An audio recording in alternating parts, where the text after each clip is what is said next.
नमस्कार मु अंजलि आचार्य मो निजस्व कहानी माँ को तरकारी।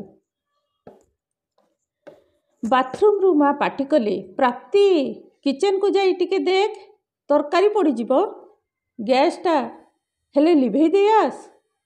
बड़ जोर रे हटे मारी पुणी से हजिगला से उपन्यासर पृष्ठा भितर। किछि समय परे पोड़ा गंध चारिआडे महकीगला। माँ भी सेतेबेल पर्यंत बाथरूम रु बाहरी सारी देखिले तरकारीटा पोड़ी गलानी। प्राप्ति डरिकी खाली अनाउ थाए काले माँ गाली देव। माँ किंतु किछि कहिले नहीं। एतिकी टिके काम को करि पारिलु नहीं एतिकी कहिले। से दिन आमे परिबा न खाई आलू तरकारी खाइलु। सहजरे सब कथा पटिगला। प्राप्ति भाविला जा हेउ माँ किछि कहिला नहीं। आज से गोटे बड़ कंपानी रे मैनेजर अछि। घरठू दूर सहर रे ऑफिस रु फेरु फेरु डेरी हुए।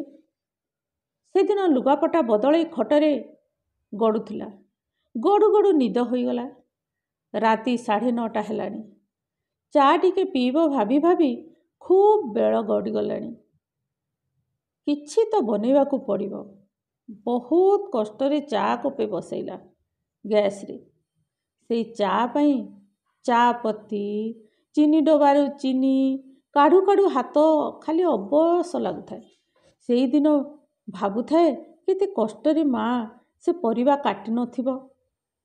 पोड़ा तरकारी खाली मनरे भासुथाए। माँ को पुणी थरे बनेवा को पड़ला तरकारी। मते गाली सुद्धा देलेनी माँ। माँ काहे गाली देई नथिला आज से कथा ताकू बड़ बाधुथला। चा कपरू चा सिप नेउ नेउ आज ताकू माँ हातर तरकारी महमह बास्ना आसुथाए। आउ से चा ढोकी चली थाए। ठीक से समय रे फोन रिंग हैला।